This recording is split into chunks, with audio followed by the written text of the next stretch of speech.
Hey, do you teach yoga? Have you ever trained to lead yoga classes, to be a yoga therapist? Have you ever owned a yoga studio?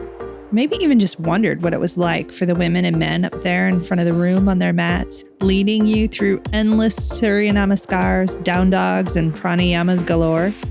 Well, these are their stories, and mine. I'm Rebecca Sebastian, a 20-year yoga teacher, 10-year yoga therapist, yoga studio owner, and co-founder of a yoga-focused nonprofit.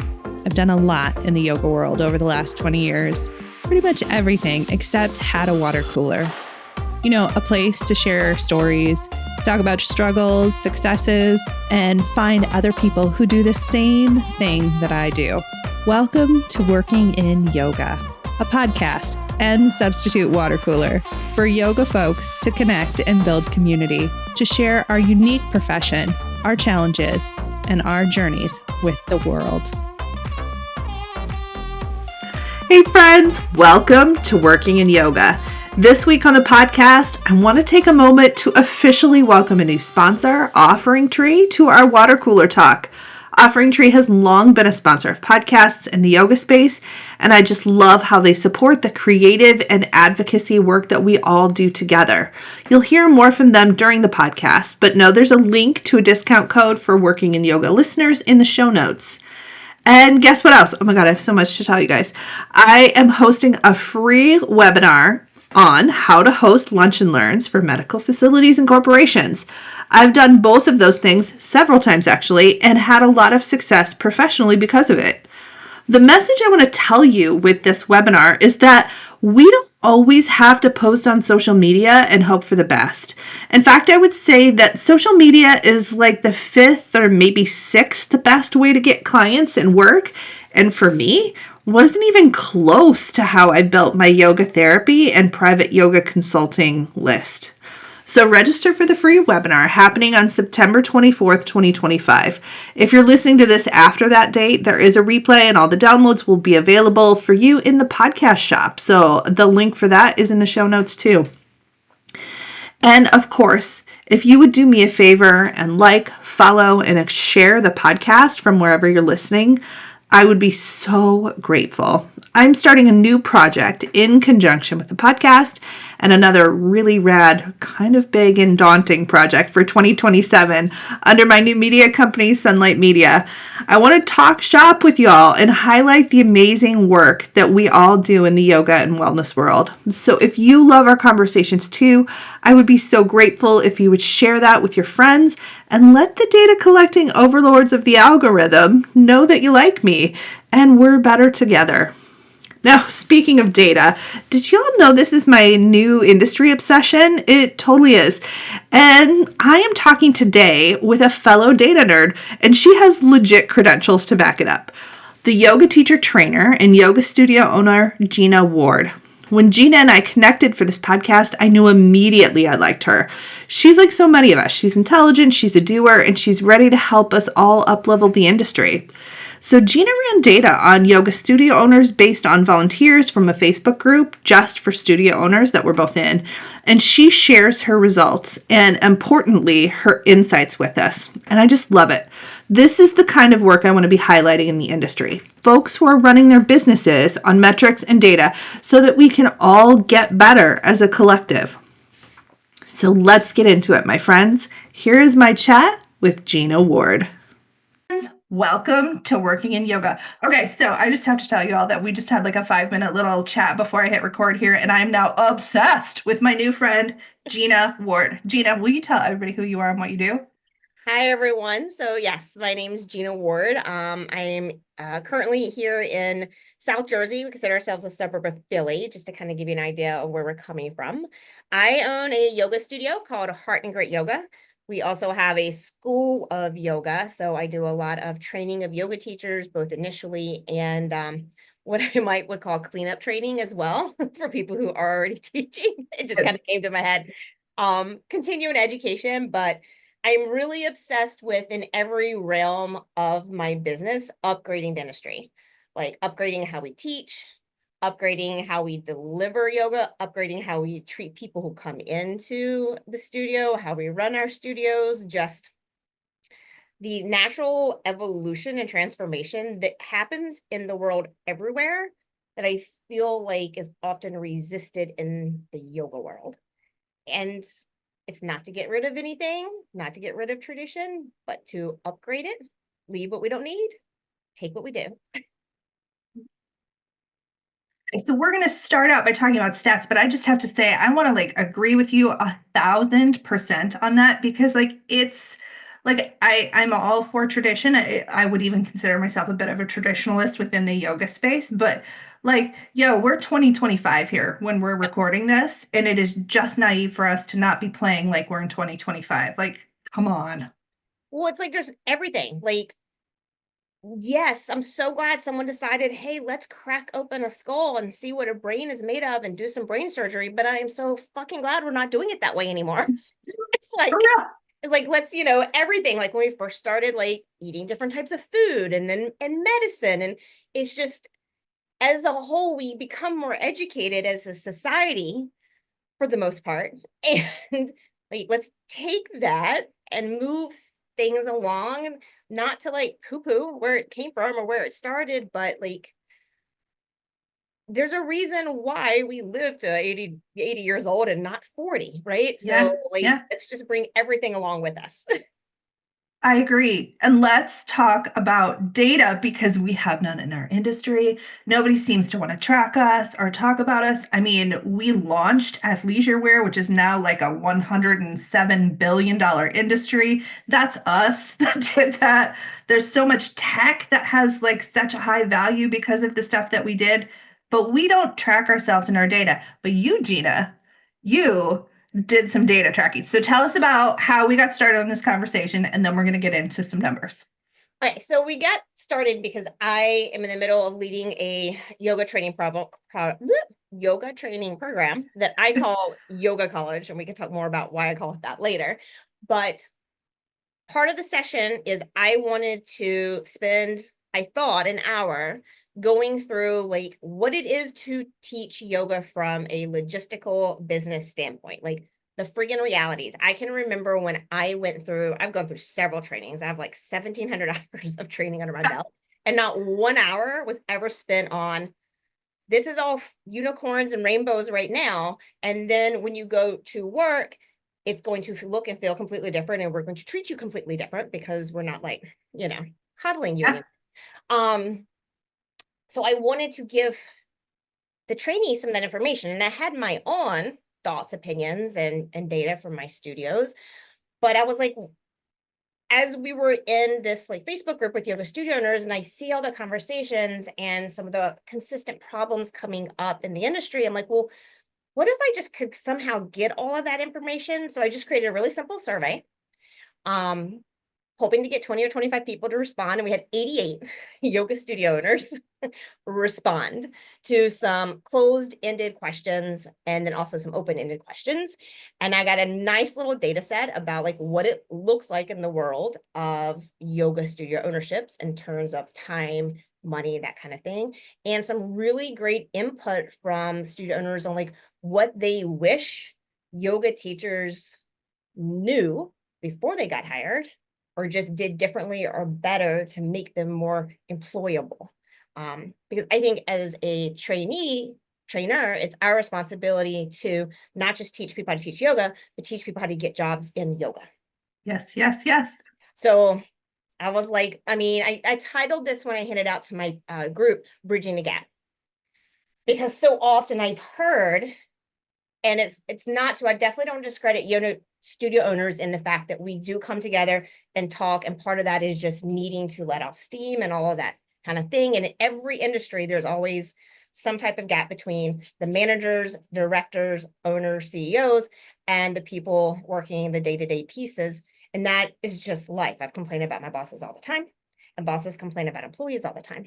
Yes. But within those complaints, I'm like, this would be so simple if we just told them, right? Just tell them. Yeah. Tell them what the problems are, and then Yeah. teach them how to help. Or maybe it's actually not a problem, and maybe studio owners need some adjustments here and there as well, right? It's not a one-way street. So I introduced bridging the gap between studio owners and yoga teachers, and what was supposed to be 1 hour conversation turned into a 3 hour and 20-minute conversation. Yeah, we had to rewrite training that day.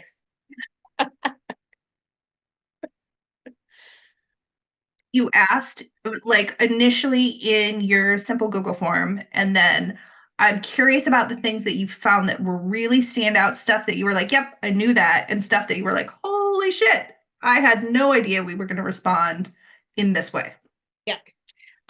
So some of the the stuff was just asking people about like, are they profitable, not profitable? How long did it take them to get there? How much money did they put in? And I wasn't surprised at this point in time, but I can remember when I opened my studio and then learned this on my own. It was really freaking shocking. And I see it all day long. So if you're listening and you're thinking about opening a yoga studio, like listen hard to these stats and these pieces. So I asked them on average, like how long did it take them to be profitable? So that is being in the black, you have more revenue than expenses and you pay yourself. That is definition of profitable. And 47% responded 5 or more years. That's over half. Now, if you add that into the 1 to 3 years, right? So that's 4, it's 6, 7, 79%. So almost everybody. It was a minimum of 1 years, so 1 to 5, which tells me and tells people considering this, or tells people maybe who is in this dilemma right now, that you've got to be prepared to spend more on your studio than you are making while not paying yourself potentially. Yes. Or you've taken out money alone or have your own savings somewhere, and that money is paying you and the studio before you become profitable. So are you willing to live a minimum of 12 months, possibly up to 48 in that scenario? And your love of yoga is not going to change that. The other 25%, because I think realistically, there's someone out there in their head that's going, oh, but 25% of them are profitable before a year. My question that's is, not true. So I did this math wrong, actually. So let me just back that up a second. Okay.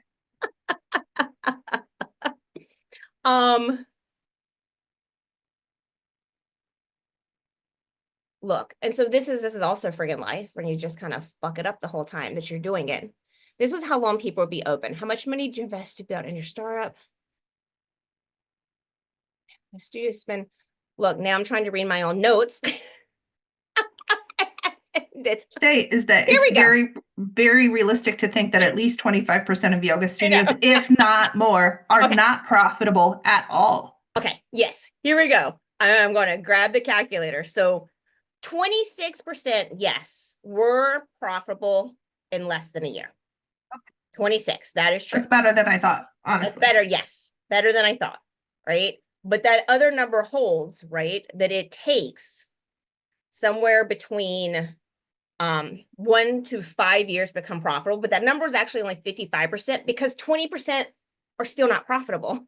Yes, there we go. Okay. There we go. There's the missing number. There's the missing number where I did the math, right? Yeah. So 50%, 1 to 5 years become profitable. About 26% were able to do it in a year, but there's 20% out there that still are not profitable. Now, I don't know how long they've been open, but it was a huge range of people that responded. So over half the people responded to this survey had been open for more than 5 years. So you have to wonder if they're 5 years or more open who still are not profitable. I mean, so if you're in a hobby, town, according to the IRS, I'm not sure how they're still filing taxes at this point. So if you didn't know this, if you're an LLC and you don't show a profit within 3 years, the IRS will say you actually don't have a business, you have a hobby. I didn't know that. Yes. So they will actually audit you and question your business if you don't get profitable within 3 years. Okay. If you file that way. I mean, otherwise you can get around that. And show a profit by not pulling all of your expenses, right? Yeah. But that's a thing. Oh my goodness. Okay, so perspective, friends. If you're in a town with 5 yoga studios, one of them is not profitable at all. And 3 of them, it took 1 to 5 years to not be profitable. Yes. So 5 yoga studios Yeah. One of 20%. them took at least 5 years. Yeah. The rest of them, it took somewhere between the 3 to 5, and one is still not. Yes. Yeah. That's, I mean, so I love you, friends, but this is not a profitable, easily profitable business. And so if you want to jump down to, okay, they're profitable, right? So how much are they paying themselves? So let's look at that. Yes, please. And I can remember when I started and I'm like, oh, this is great. You work a couple hours a day, then you go have lunch somewhere and you sit around and have tea with your friends and then Yeah. you're rolling the money.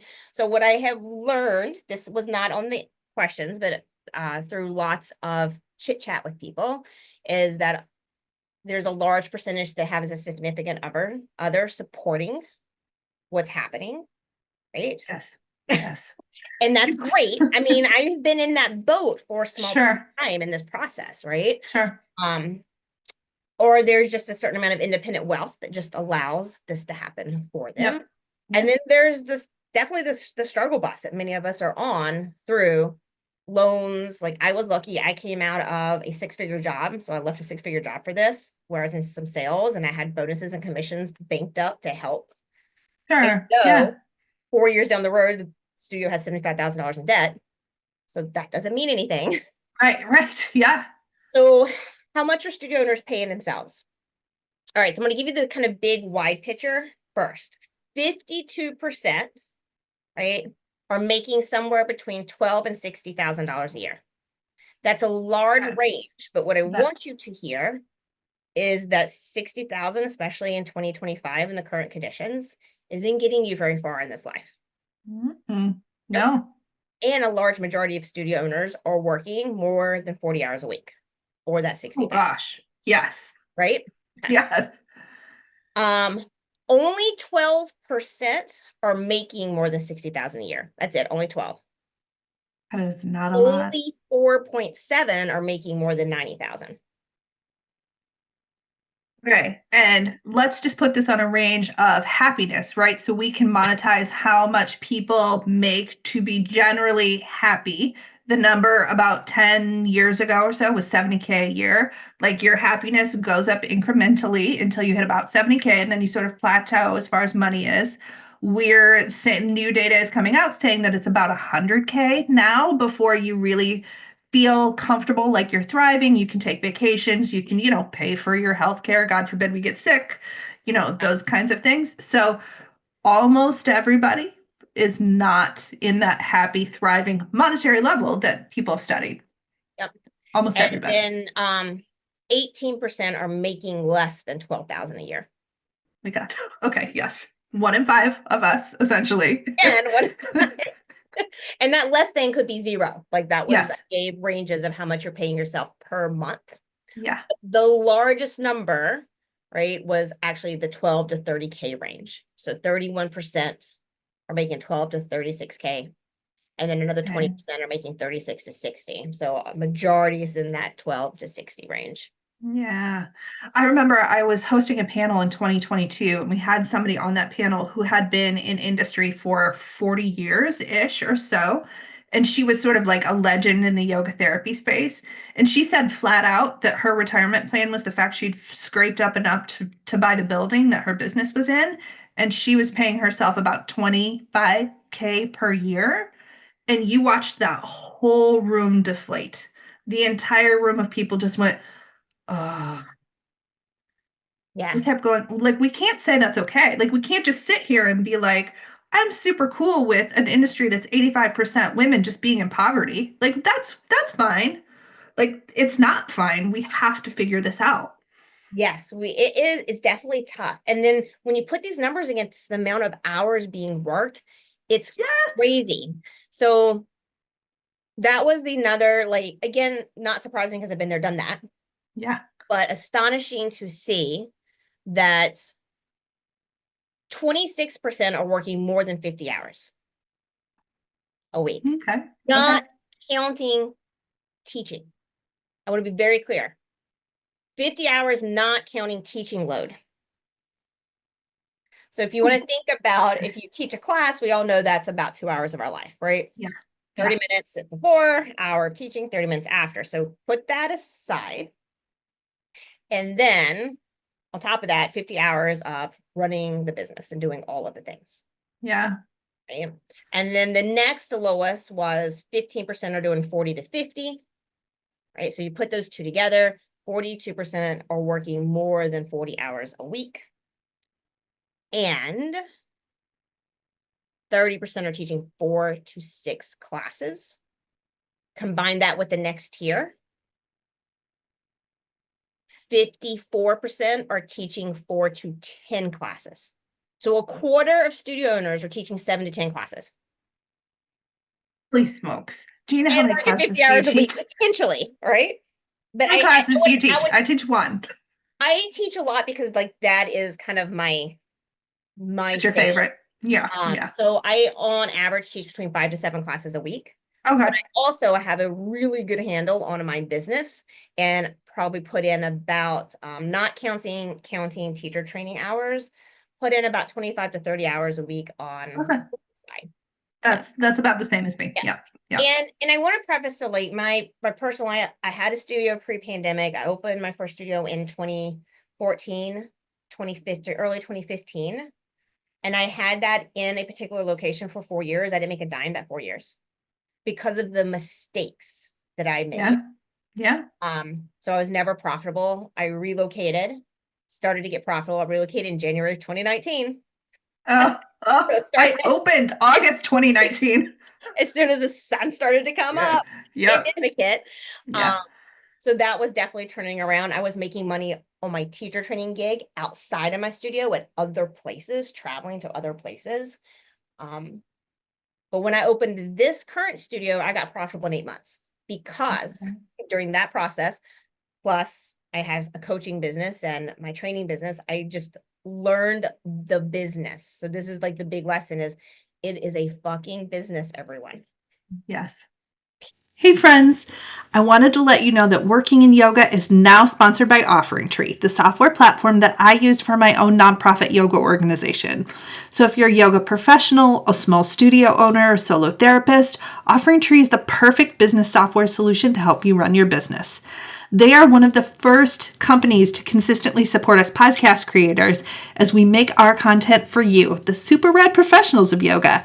And they're offering a discount just for our listeners. Get started and head to offeringtree.com/workinginyoga for 15% off your first year or 50% off your first 3 months.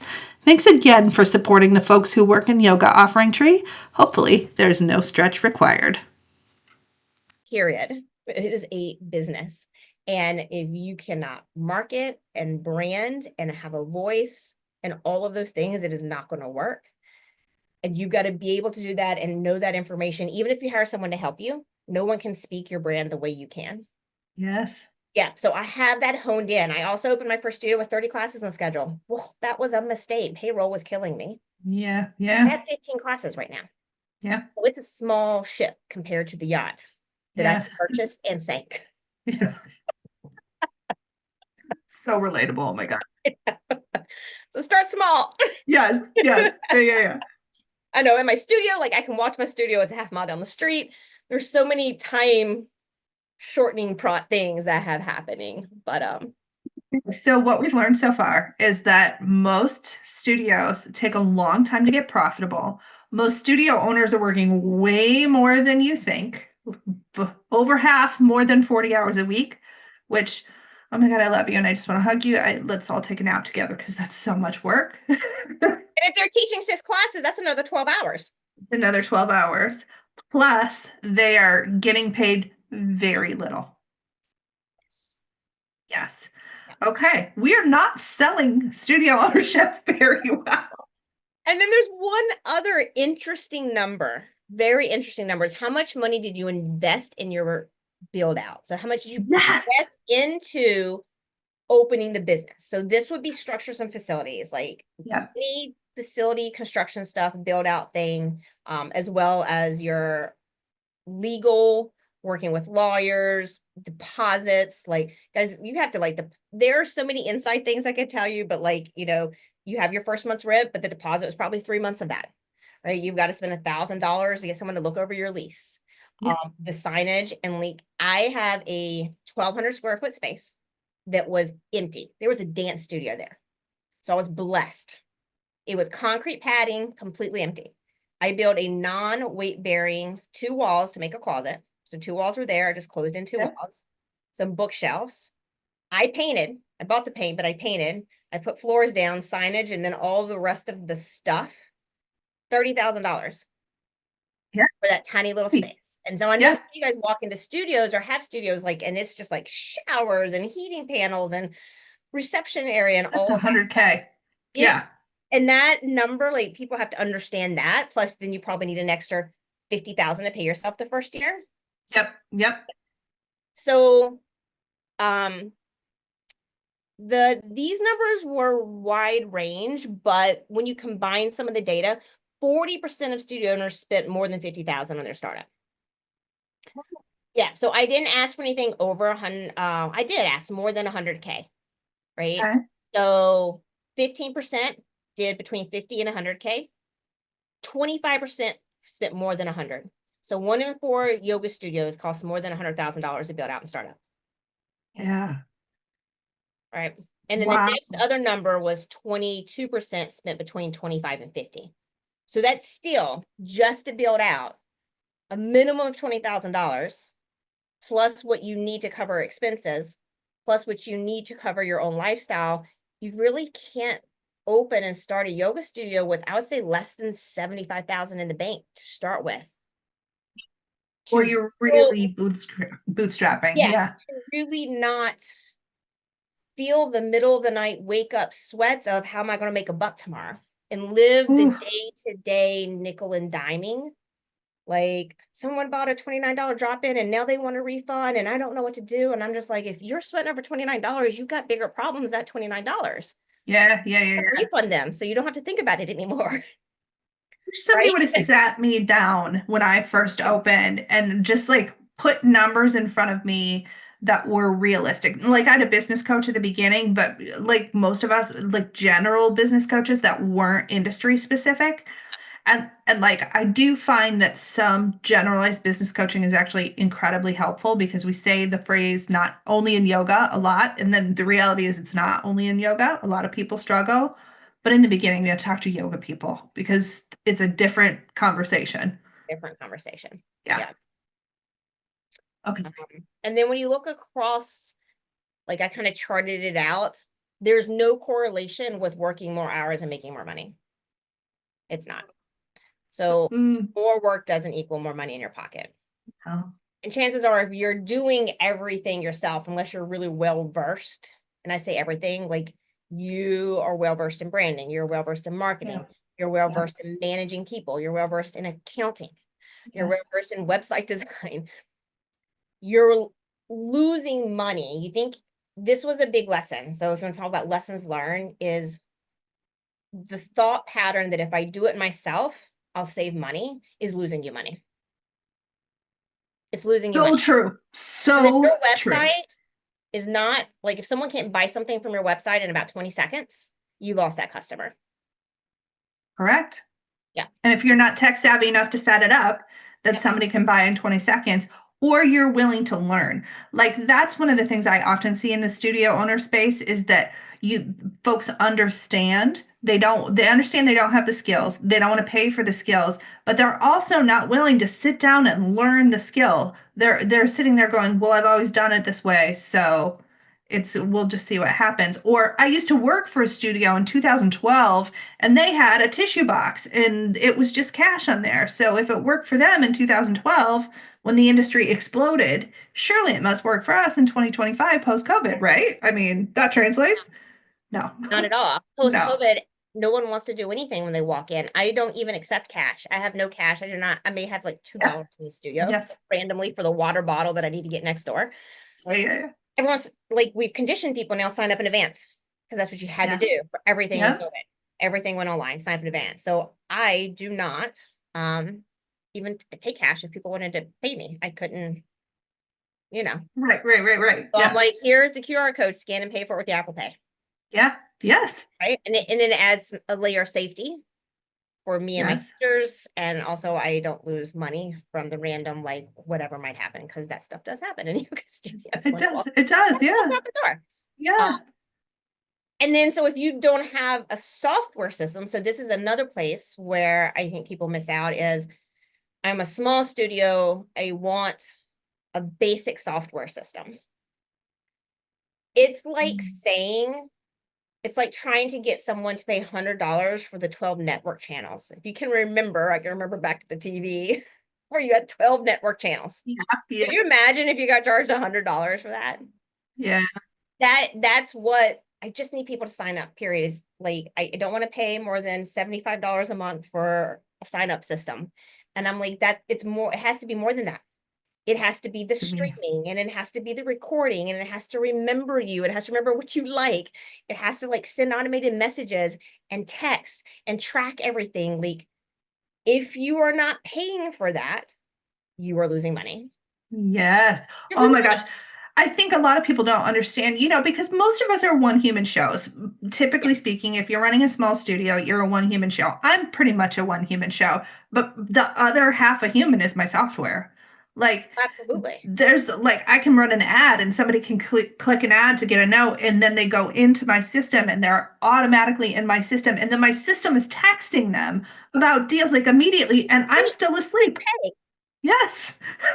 And that all happens without me, or without me paying somebody $22 an hour to make that happen. Yeah, yeah. Okay, let's take this data and what did you use from it to talk to teacher trainees? Like, what did you think this was most beneficial as we train people in the business of yoga? so another piece was asking open-ended question, and I want to read the question verbatim. What what is one thing you wish most teachers had more understanding around? If a yoga teacher training could teach them one thing about the business that would make them more employable, what would it be? So I don't think a single person, so I'm say out of 88 people, we had about 80 responses. Obviously, I can't read all of this, but so much of it was based on understand this is a business. Understand that you are to be hired as a professional. Yeah. Understand where we are coming from, what is happening. So I gave them all of those answers so they could read through it. And I was like, really get clear and look at all these answers that I would say less than 15% had anything to do with how good of a teacher you are actually delivering a yoga class. And Yeah. I took this opportunity to do two things. One, to highlight that while you're focusing, right? So this is people who are teaching yoga or maybe about to teach yoga, while you might be focusing on the words coming out of your mouth, trying to say something right, trying to find the right cue, trying to write the perfect sequence. That is variables that can be easily changed and trained, and skill sets that you develop over time. Yep. Being a professional in a business is just the first thing. Like, come to teaching yoga like any other job, right? We understand, well, I think a lot of us understand, maybe not all of us, and I'm speaking for yoga students.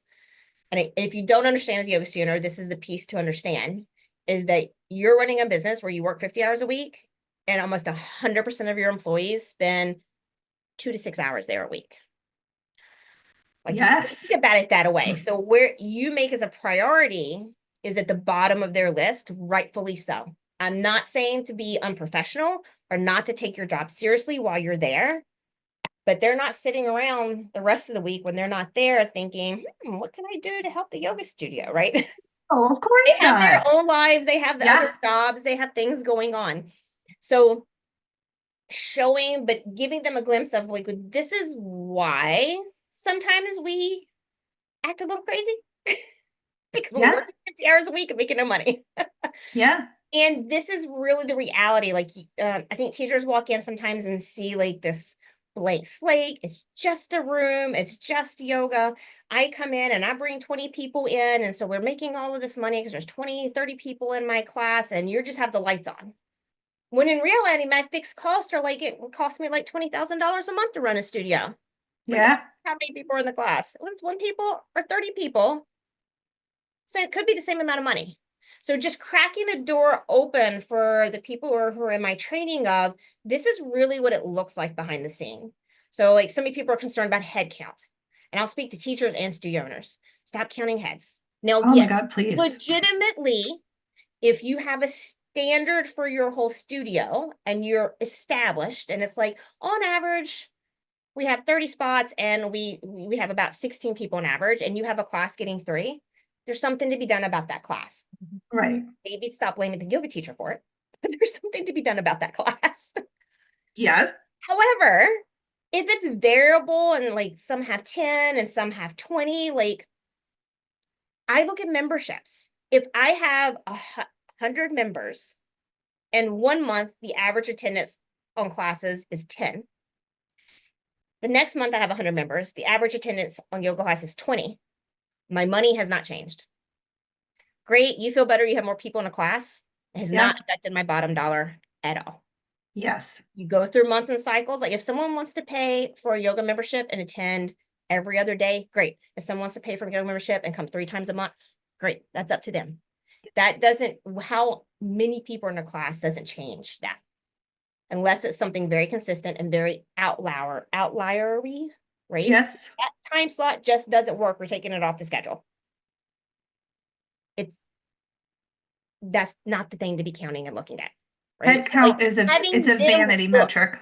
It is. Yeah. It's a vanity, and it's like I have an assistant who's been in the industry as long as me. We met in teacher training back in one of the trainings we did and back in 2013, and she was like, I'm always selling class passes at the other studio I work at. She's like, I should be selling memberships. I'm like, yes.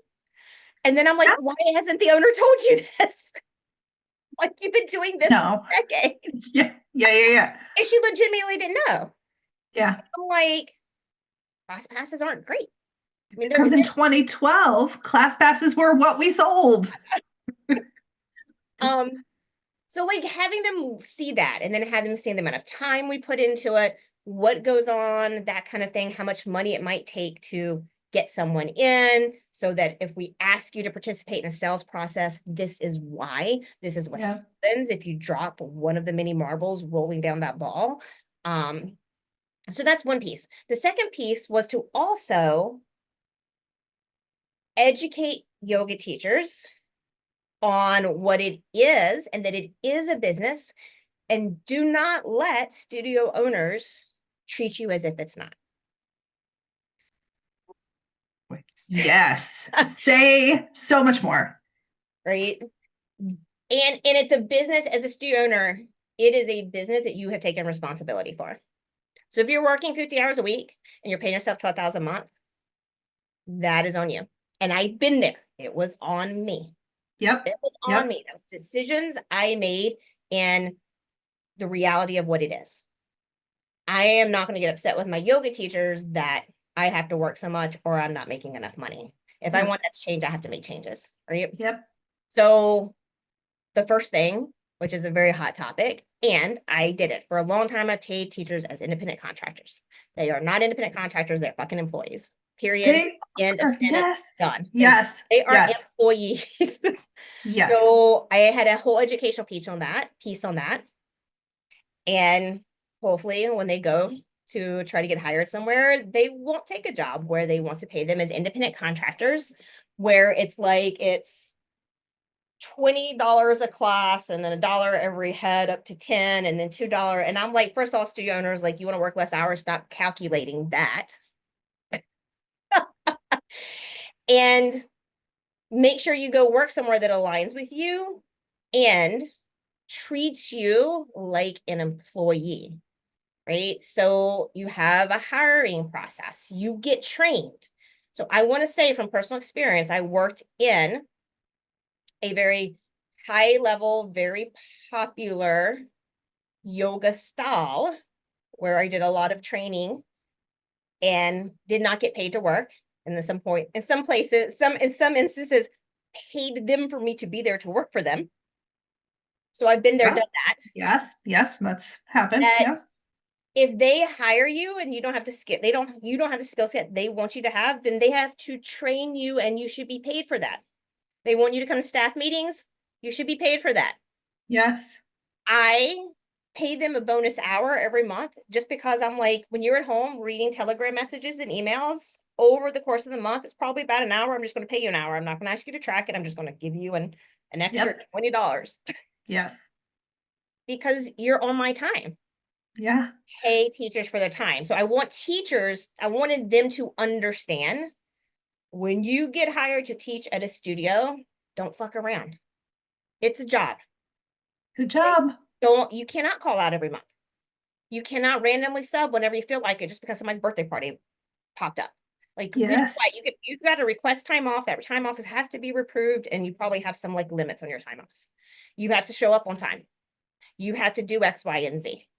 You have to be a professional. At my studio, we don't even call people students, they're clients. We're not a school. Nice. We're not a school. I'm like a student. There's an expectation. I did a post on it. There's an expectation on a student-teacher relationship. Yes. Yes. And we're not in that. Now, we might have been I in love you. 2,000 years ago in yoga. It was Yeah. very Yeah. it was very much like that. Yeah. Because people didn't just take yoga. They Yeah. wanted to live yoga. So you did have a teacher and a guru, and that is like what you did 24/7. Mhm. Now it's public movement practices or meditation practice or even spirituality practices.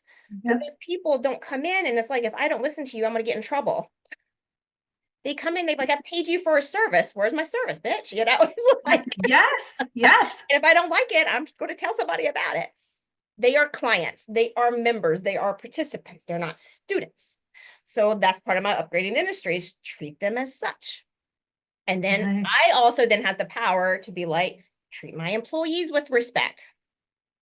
Right? It goes to space. I have to ask you this. Very much a two-way street conversation of where yoga studios and studio owners, like these are red flags to watch out for because these are industry practices that have been handed down that I feel like we should not be practicing anymore. And also like, it's a job. It's not a hobby. Be professional, do your job. And if you don't like it, go work somewhere else.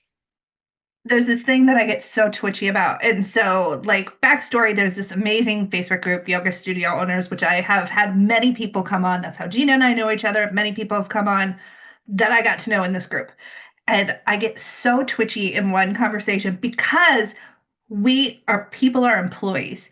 And it's the conversation of somebody wanting to get a job at your yoga studio. So they should come and pay money to take a class at your studio. Like, and I just I'm like, you mean to tell me that a Starbucks worker has to come and buy a Starbucks from Starbucks in order to get that job? No, you go and Starbucks frickin' trains them to make the drinks. And so I just want I want to be validated. Yeah. I use a comparison a lot, and I use like wait staff as a comparison as well. Yeah. Yeah. Same thing. It's like if you had a restaurant and a waiter refused to take pictures of the food they're serving and post on social media to promote your restaurant, that would not be a thing in the waiting world. So don't expect it of your yoga teachers. And if the wait staff decided they wanted to go eat at another restaurant and they decided to take pictures of that food at the other restaurant, let them be. It's their own fucking social media page. It's like your restaurant before you would even interview them for a job waiting tables at your restaurant. So it's like if I want to hire teachers, like I do a posting just like any other job. Yeah, like, it's a job. If you want, I think here is kind of a summary. Student owners, if you want your teachers to be professional and take the job seriously and really do what you ask, then treat them like an employee with respect, with freedoms, and pay them for everything. Yeah. Yoga teachers, if you want to be if you want to be treated with respect and get paid for everything, show up and act like a professional. Yeah. I mean, and like owners, you run a business. You're not just somebody who has a passion for teaching yoga who just built their own job. Like we no longer live in an industry where you essentially just own your job. You're a business owner, and the only way you survive is if you're a business owner. So you have employees because people work for you. They're your staff. You got to show up like that. It's terrifying at first. I mean, I don't know how you felt about it, but I felt terrified employing people at first? I think I was lucky because I spent, we talked a little bit about for this, I was in academic research for like 2 decades. And towards the end of that, I managed labs and then I managed entire facilities. So I was a manager of a research facility at the University of Pennsylvania. So I learned a lot of lessons there. Yeah. Very high level on how to manage and employ Yeah. people. I learned a lot of hard lessons that helped me down the road that didn't help me at the moment, right? I wasn't great at it then. And then I've learned lessons as I've gone along. But the biggest lesson I have learned is the clearer you are and the more respectful you are and the more you treat them as a human being that you don't own. I think that's another thing that gets me really twitchy when I hear students Yes. about teachers if they own them. Like the word Yes. coaching is sometimes used. And I'm like, you don't own these fucking people. They can't be coached. Like it cannot happen. Like Yes. go into the dictionary and look up the definition of poaching. Yeah. That does not abide with a human being, right? No. That the more you do that, the easier it is. Like I have very little turnover right now. And my employee document is like almost 10 pages long. Like it's very structured. We have a brand. I don't tell them everything they have to teach, but there's a structure. You can write your own sequence within these 6 parameters. Yep. We're very consistent.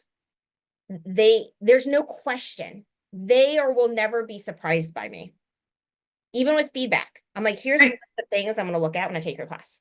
Yeah. There'll be no surprises. This is what you will get ranked on. And I've had so many teachers, even though sometimes they're kind of like, I just wish I could do what I wanted. Don't we all? Like, I wish I wish I could look at like the people I have to pay money to, the electric bill and the IRS and like the landlord. I wish I could do what I wanted, right? We're all there. Yeah. They really, though, appreciate that it's very structured. It's very professional. I literally pay them for every single possible second. Like if it's in question, I'm just paying them, right? Yeah. Yeah. And they're great. I have wonderful employees that teach yoga for me. Like I try not to even say I have wonderful teachers because that's like an ownership. I have wonderful employees who teach yoga for me, who also do all the things an employee is asked to do. Show up early, check people in, clean up. Like, you guys want to get into the independent contractor thing, like you can't ask them to do any of that. They should be checking. None of that stuff. And so it's become easier simply because from the get-go, I'm like, this is how we work here. Yeah. Like, and they are not allowed to like text me. We have a separate channel. Yes. Some of them I've known for a long time, even before the yoga. So we're friendly with each other. And I've successfully, for very many years, been able to say, who do you want to talk to right now? Do you want to talk to Gina? Or do you want to talk to your boss? Right? And then we have completely different conversations and it works out. Yeah. I've had to do that too with employees and just been like, hey, what conversation we have? And we'll sometimes be in the middle of a conversation and one of us will say, all right, shift. And all of a sudden, like, okay, shift, we're talking about the studio now. Okay, so I'm going to straighten up a little bit. I'm now in charge. We're not just, talking shit about somebody we both know or something like that. We're like talking about something professional, and there has to be a shift there. Oh my God, nobody else has ever said that on this podcast, and I think it's so important, Gina. It's so important. And so another, I think, big aspect of it is stepping into that professional realm. So if you're a studio owner who also trains teachers, I think sometimes are we ready to make this shift? Because this is one of the first shifts, right? Yeah. That needs to happen, I think, in upgrading how we train teachers. So if you want to talk to me about how we train teachers. I do. Dear God, I do. Oh, please help me. Because it's complicated, right? It's complicated. Like, we are spiritual teachers. We are employers. We are all these other things. So go. So if you're a studio owner who also trains teachers, there's chances are you've been in a teacher training scenario where you have opened yourself up to allow someone to share very intimate personal relationships with you. Information, not relationships, information with you. That happens. Yes. I don't know that it should happen, but it happens. Let's just say it happens. We know it happens. Yes. And then later on, And then you are seeing there is a teacher-student relationship there. That is where there clearly is a teacher-student relationship. And then you later employ them. If you do not bring some professionalism to your yoga teacher training, you cannot then expect them to be super professional when you hire them, because they're suddenly going to be like, after 6 to 8 months, you let me cry on your shoulder and told me do what I need, take care of myself. And then I Yes. suddenly have like Mercury's in retrograde and I'm on my cycle and my cousin's cat died. I can't teach. And you're like, what the fuck? No, you need to come to work. I just need you all to know that I got so much closer to the camera. You guys, like, Gina started talking. Now I'm just like, oh my God, I'm virtually like in her face And because I'm not I'm joking. This kind this of is thing so works, true. happens in this industry. Yes, it does. Right? Yes. So more professionalism in our yoga teacher trainings and learning how to say, and I've said this to some teachers I've hired that have been trained elsewhere, what do you want me to do with that information? I'm not your Yes. coach. I'm not your Yep. therapist. Right now, I'm your boss, and you're asking for time off. I have to decide if I can give you time off based on several factors. Your personal circumstances aren't going to always be one of them, because we all have personal circumstances. Not Yes. to belittle anybody's personal circumstances, right? Or to say people have to do things that I would do. But it's like, I got diagnosed with leukemia on Friday and I was teaching yoga on Sunday. Like it, because it's Yeah. what I had to do. Yes. And I'm not saying everyone should do that. It was my business. That was a choice I made. Yeah. But there's something in this yoga realm where it's like, okay to dump everything in your brain out and all of your emotions out. And then the next moment, expect them to be super professional. And it just isn't going to work that way. No, because yoga is right, this practice that actually allows us to kind of work through emotions and like all the junk that's in our brains. And a lot of us, as we referenced before we started recording, a lot of us have trauma and all these other things. Like, we have a lot of factors, and yoga has sort of been this vehicle that has helped us either work through and manage and regulate a lot of the results of like the hard things that we've gone through. That is one bucket. And the other bucket is, I need you to fucking show up for your class, right? Because like, also, if I don't pay my taxes, I go to jail. You don't go to jail. I go to jail. And there are these different hats that we as owners have to wear, and it's sometimes uncomfortable to say, the hat that says that I see you and I understand you and I care about you as a human being, I have to hold that hat in my hand while putting on this other hat that's like, I am your boss and I need you to show up, even though whatever planet is fighting whatever other planet, and that feels uncomfortable. Can we build like some best practices? Like, let's say we're listening, like you're a studio owner and you're listening, and you also run a teacher training, because I'm one, you're one. It's not uncommon to have those things. Like, I have my own opinions about whether or not I think where teacher training should be and how professional we should get. But that's probably a whole other series of things. I would love to talk about that, because I have completely transformed my program to be like, as far as I know, unlike anything else that I've seen, because so many people take trainings and they leave not knowing how to teach yoga. And they leave. I actually, when I was training my last cohort, I was asking my teachers who worked for me how they learned to teach yoga, because none of them had trained with me yet. And if 3 of my teachers said that they actually didn't teach in their teacher training, like they didn't do any actual teaching, which is, I have my people up and teaching like literally day 1, first hour, like come and talk me through how to, underwater basket weave, or how to fill a stapler, or how to whatever. Like, I'm like, use your words. Simon Says, I just need you to stand up in front of me and tell me to do something. Yes, it doesn't matter what it is. Like, the action of telling people how to do something with their bodies is just a skill set. It doesn't, like, the yoga part almost doesn't matter in the beginning. You have to have the ability to tell people how to do a thing and have their body sort of like respond, right? Yeah. But okay, let's talk about best practices for those studio owners slash trainers. Like, what are you doing? What are your personal policies to like have those boundaries in place? Because I think like boundaries are something that is a huge issue for us as an industry. So I think my first one is separate your training program from your business and make sure that is clear from the get-go. So when I went to school at Virginia Tech, I didn't get a degree and expect Virginia Tech to hire me. Like, Yes. maybe could have happened if I'd applied Yes. for a job. I mean, it does. Those things happen. Like, you could have applied for a job there. But so that's number two. So the first one would be, don't run a teacher training program out of desperation for money or teachers. Yes. Otherwise, you can't implement too. Yes. Right? So freaking And it's true. great that you can get teachers and understand you need teachers. But when you step in, I did that with my first one. I stepped in, I'm gonna run this training from day one. I'm like, who's gonna be the person I can hire? Like, as soon as we get out of here, you treat them differently. It's a little less professional, and you really haven't served them as a trainer, right? Yeah. They should be Yeah. employable in many places, not just at your studio. Yeah.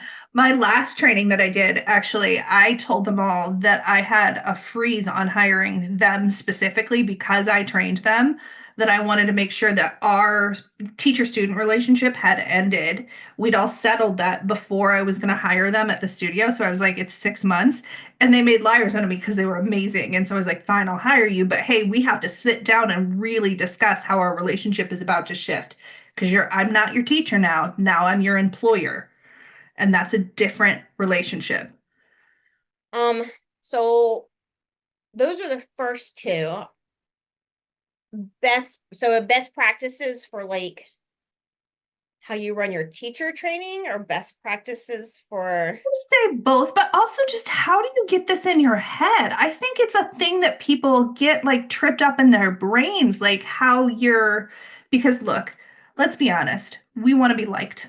Yoga people, we want to be liked. There's a likability factor, there's a people pleasing factor, there's all these other things. Like, you as the studio owner, you want people to like you and trust you, and like, how do we get past that in order to run a good business and a good training program? yeah. And I do want to validate that for everybody. Yeah. So my husband's a sociologist. So like Right. back in the day where we went from living with one or two people to living in tribes, the first time tribes were formed, if you weren't liked and invited into the tribe, you did not survive. Yes. So it is built into our genetics at this point, to be liked, to belong, because there was Yeah. a point, if you didn't belong, you died. So validation for everybody who wants to be liked. And at the same time, I'm like, stop being a people pleaser. So like both things live at the same time. They live Yeah. together. Like, you're gonna have that urge.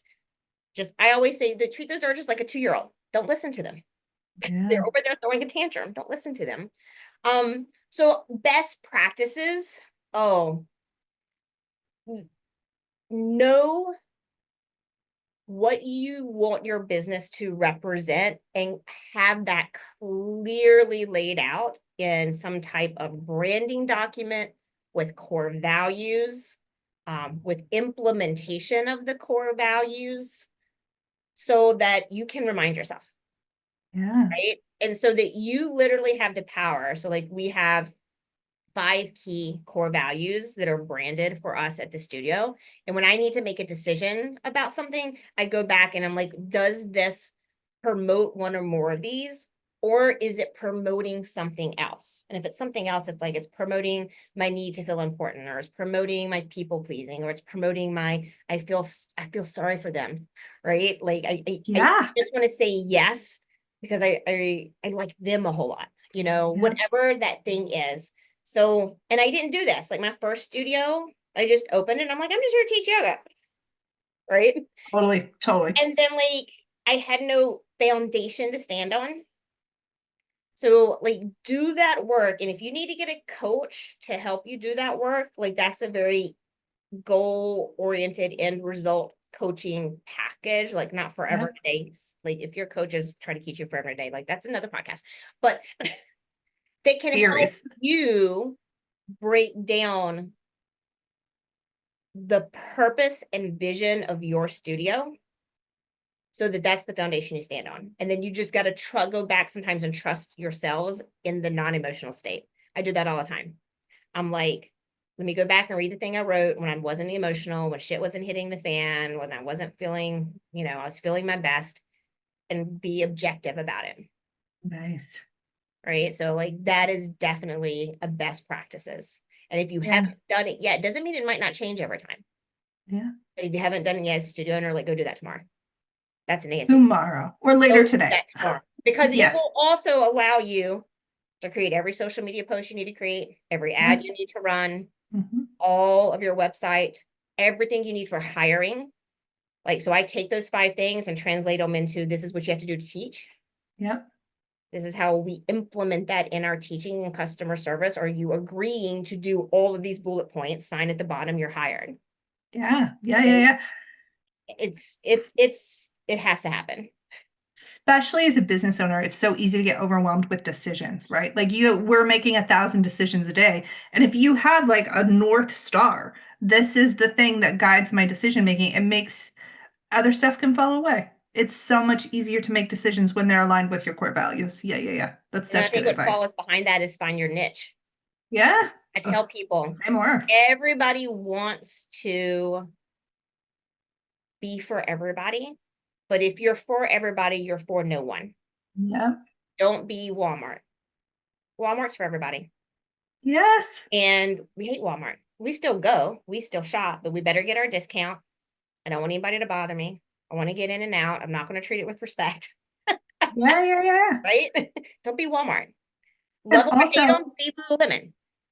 All right. Love them or hate them, be Southwest. It's like, be distinguishable and be okay with being like, I would probably say 2 out of 3 people who may cold call me, I'm like, no, you need to go to X, Y, and Z down the road. We don't offer that.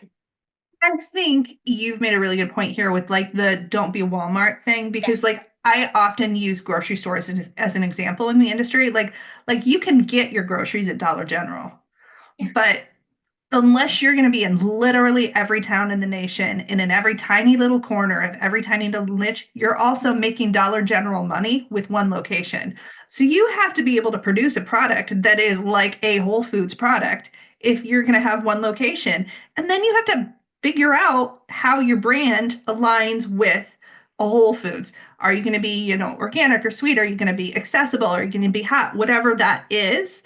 But like we have to stop acting like you're for everybody, and that means also you're going to charge $5 drop in class. And again, it does work if you have multiple, or you have 60 mat studio. Right. And Most of us don't. And you can do 10 classes a day. Yep. Then chances are you can put enough of all the shit you want to offer to get someone to be there. But it's just going to be a turn meal of people in and out, in and out, in and out. Yeah. So like if you can find your niche where you get a percentage of people clearly like maybe even upset with you about how you do it. Yeah. Something. Yep. Right?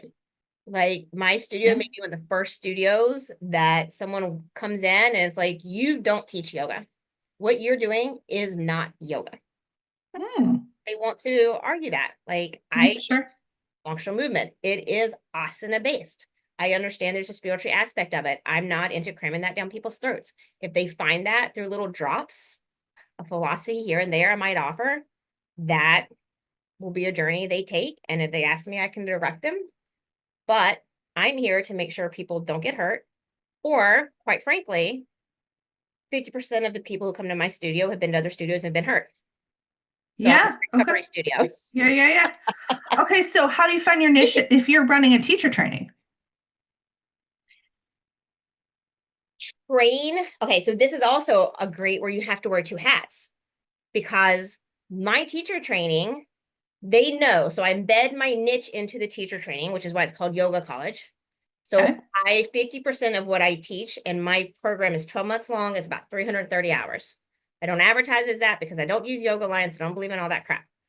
But they're going to work with me for 12 months in order to be really strong teachers. Yeah. They know I'm going to hit it hard on the science side. And that's where I bring my niche in. However, I actually call it the humanities section, just like you would in college. And I teach, so much.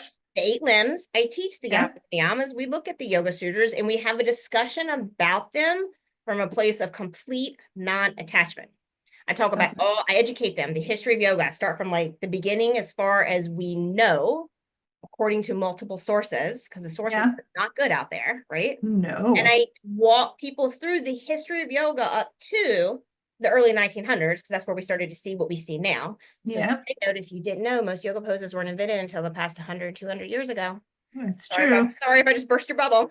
Grab Mark Singleton's book and Go ahead. Yeah, go read it. So I lecture that to them from historical perspective with no Iyengar's right and Tabby Joyce was wrong and Bikram's this and that teaches that and all the name, like, I'm just like, this is who they are. This is when they started. This is what they taught. This is some of the results of what they taught.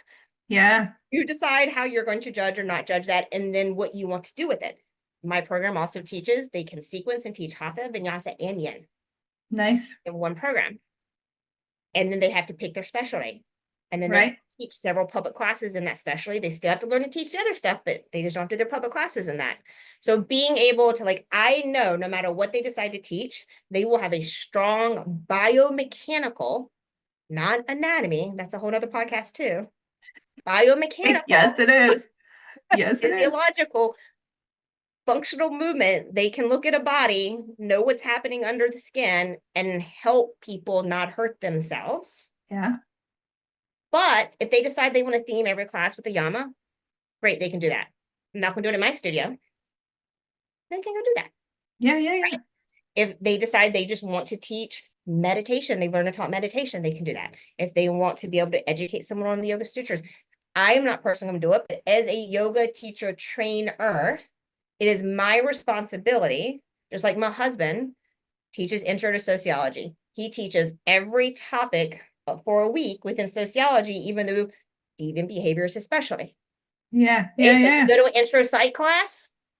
My specialty was neuroscience, but doesn't mean I didn't teach cognition and personality and learning behavior and developmental. We have to, and this is why I think it needs to be upgraded and changed, is I hate to see it when someone signs up for a training. They didn't really learn how to teach yoga. Yes. People do not teach during their yoga teacher training as Rebecca. Or they teach for 10 minutes here and there. Insane. Okay. Yeah. And they come out not being able to teach, or they can only teach and understand one lineage of yoga. Yes. That is heavily biased by someone on the pedestal. Yep. To make them do what they are being told. Yeah. So yes to all of that. That's a level of professionalism, that I think we need to take. I have many opinions on that. And I actually have many opinions on how we make that happen, because I actually think there's a realistic path for us to make that happen, at least in the US. But let me ask you one final teacher training question. And I want to bucket all of this together. Business and yoga teacher training, because you did this amazing research and you brought it into your teacher training. What do you think every teacher training should be teaching people as far as the business side of yoga? We talked about professionalism. We talked about what it is to be a professional teacher. We talked about what the experience of studio owners is. What else do teacher training programs need to be training their teachers in? Because I make mine do a business plan. I want you to leave my teacher training knowing how you've made your money back. This is the plan. So what do you think we need to be training? I think we need to be training at some point in the teacher training. We need to have them walk in the shoes as if they're the employee already. Okay. So mine is in 3 semesters. In the 3rd semester, I call it the practicum. They have to come in and shadow teach. They have to observe. They actually have to teach.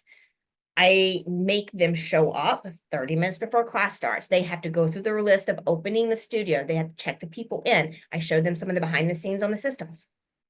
Okay. Right? Yeah. How to operate the system. Then they do the teaching. They have to, if there was someone new, I'm like, okay, now you have to go See if you can convert them from a drop into the intro package. Right. Ooh, Right. okay. Yeah. Right. Afterwards, you got to clean up and do all the things. They are all teaching 3 public classes each. So my training is only 6 to 8 people because they have to do a lot of teaching. I Yeah. assign them the dates. And I say, if you can't make a date, you need to look around and go talk to one of your cohort and see if they will switch with you. Don't come to me and tell me you can't teach. Go Yeah. find stuff. Right. Yeah. Yeah. Yeah. So putting them in the action of taking on these responsibilities before we actually ask them to take on the responsibilities. Yeah. And then also educating them on the do's and don'ts. But I think before we can do that, we as studio owners have to stop doing the don'ts. So Yeah. I think it starts with us. It starts It with starts how with us. we run our businesses and how we employ and treat teachers.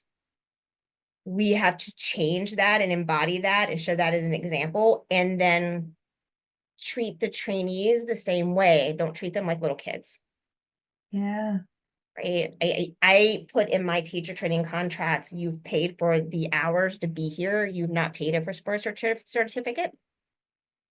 If you can't deliver one of these modalities, we'll work with you until you can up to a date, but you may not get certified. So I don't micromanage missed time. Like, if you miss time, if I can give you makeup, great. If I can't, that's on you. Treat it like college. Like, you didn't show up for class. Test is next week. Figure it out. Yeah. Yeah. Yeah. Right. So treating them like adults versus, and I see it a lot of times, especially with the lineages, this idea of like, well, we're up here and they're down here and they just don't get it yet. We're going to treat them like kids and like threaten them and make them cry in the middle of teacher training. Like, we can just all stop doing that. We could really stop doing that. Yes, We could also really stop talking down about yoga teachers as studio owners. I would really love to see that happen. I mean, and I'm thinking of like 5 or 6 posts that in the last month in that group of like, why does everybody in this industry, why are they all so broken? And why can't they like, well, haven't you figured that out? They probably went through a yoga teacher training where the broken piece was encouraged to be brought out. They got rewarded for talking about it. They went through some type of culty like test to feel better after talking about it. So they're like, this is in yoga. Yeah. Right? It certainly wasn't run by a therapist, but some sort of culty process. I'm gonna tell you right now, like, sometimes I hear teachers in my studio say things, and the first thing I'm like, I do is like, where did they get that? And 9 out of 10 times it's going to be from me. Yeah. It'll be something that, like I said a long time ago, where I'm like, okay, they took that out of context, and that is, I remember saying that cue, but they clearly didn't get why I was saying it, or, fuck, I'm saying that and I need to stop. Yeah, totally. It starts with us.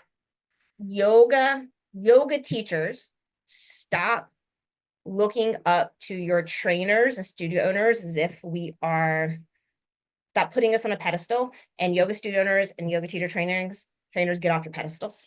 Yes. Oh, we're ending there. Gina, tell everybody how, because that's the takeaway. Cut that shit out. Yeah. How do people find you? I am at heartandgrityoga.com.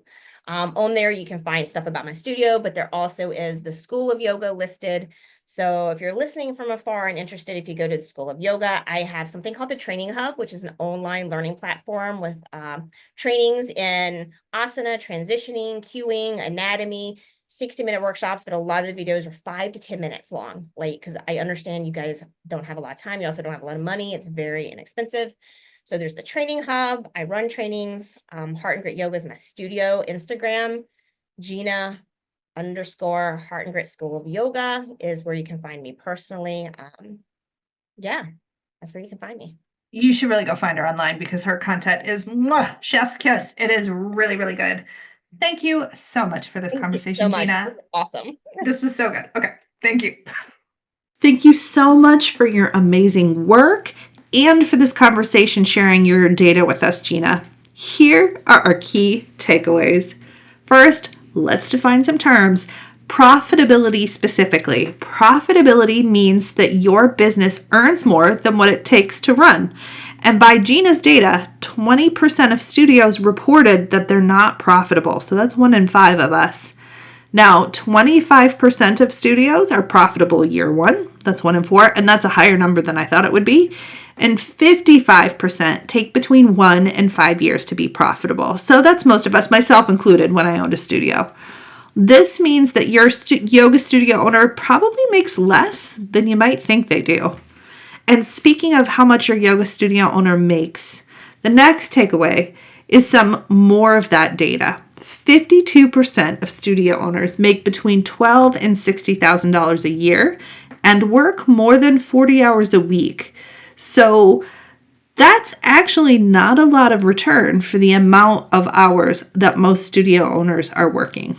Now, 12% of studio owners, that's a little bit more than 1 in 10, make more than $60K a year. And 18% of studio owners, that's a little less than 2 in 10, make less than $12,000 a year. Now, those numbers are not to give you a sad feeling, but to make sure that 2 facts are highlighted. First, I do think that there is a general perception that studio owners are somehow the big money winners in the industry, and that isn't true necessarily. Generally speaking, we have a money problem in the industry as a whole, and owners of studios aren't immune to it. And secondly, we just frankly can't fix a problem we don't talk about. So we need a full picture of how money moves within the industry in order to make the shifts and changes that we need. Now, next, Gina is paying time to her teachers for reading emails and a little bit of prep work. She, if you recall, says she pays them 1 extra hour a month for like that extra prep work. That's cool as hell. And when I owned a studio, I wish I would have thought of doing that. Honestly, I feel like we should make that industry standard. Next is just truly a beef of mine. This idea that a yoga teacher needs to be ingratiated into studio culture before they get hired. Now, I believe that this attitude holds us back as an industry. When we don't treat our employees justly, how can we expect anybody to take us seriously? I could go on for a really long time here, but to suffice it to say, I think our hiring practices in this industry leave something to be desired. And finally, do you want to talk to your boss or your friend? This is a genius question to be asking your employees if they are also, in fact, your friends. Let's talk about this because there's a lot of how we operate as an industry, and I do think this is true in general wellness, that fosters intimacy between people. And to some extent, I think there's something profoundly beautiful about this. But if we choose to lead in this industry, and that means becoming an owner or a trainer or a mentor, then we need to normalize forcing a bit more professionalism into the workplace.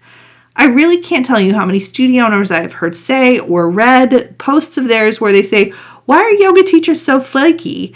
And they haven't considered, to be honest, that the call might be coming from inside the house. We as the leadership set the tone, and we should take charge of it.